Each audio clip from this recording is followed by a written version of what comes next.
Hello, my name is Dr. Bianca Lopez, and I am the W.R. Nicholson Endowed Assistant Professor of Medieval and Renaissance Studies at Southern Methodist University, located in Dallas, Texas.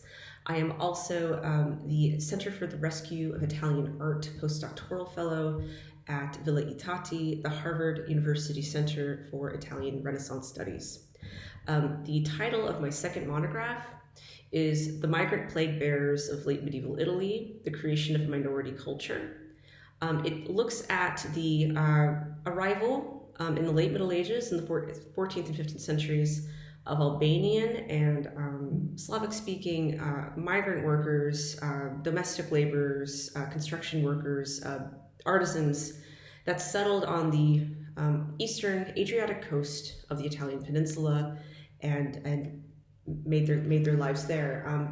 The working argument of this book is that the history of Renaissance Italy is not complete without consideration of the pushback on the part of Slavic and Albanian migrant workers, laborers attempting to collectivize, attempting to create collective identities and community identities in the face of great backlash, and that this basically problematizes the narrative that the Italian Renaissance city-state was one of progress and one of tolerance and et cetera. That is really quite relative and ahistorical.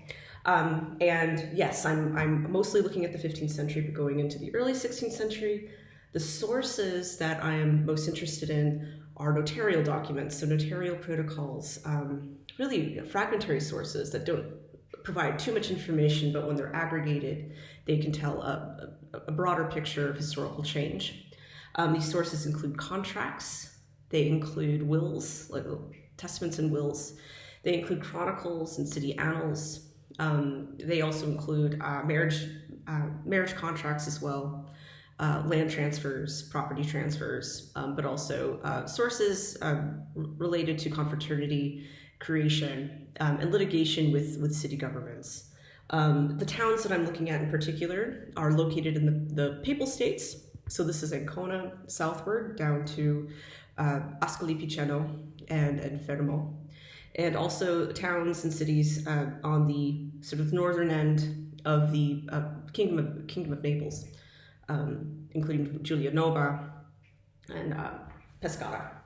And so what we see here are places, urban centers where Albanians and Slavs were kept out of economic opportunities, out of certain jobs.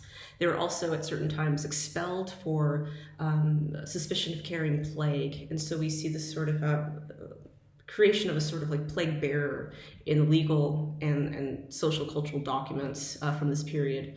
And that this title, this nomenclature was increasingly connected to being a migrant, and especially one that did not speak Italian, but especially from these Slavic and Albanian speaking lands. And so the relation to this year's PIMO theme, People in Motion theme, is really quite important to me. The moving charity, especially as we see collective identity form out of resistance to persecution and lack of toleration. Charity and mutual aid are incredibly important to the livelihood and to the basically the ability for these communities to continue to survive in cities that were not accepting of them. And so charity moving across the Adriatic Sea from Slavic and Albanian lands also points to or indicates a wider Adriatic identity and wider Adriatic region that includes both sides of that coastline. And so I'm very excited to share more of this work with you and to make broader connections with all of you too.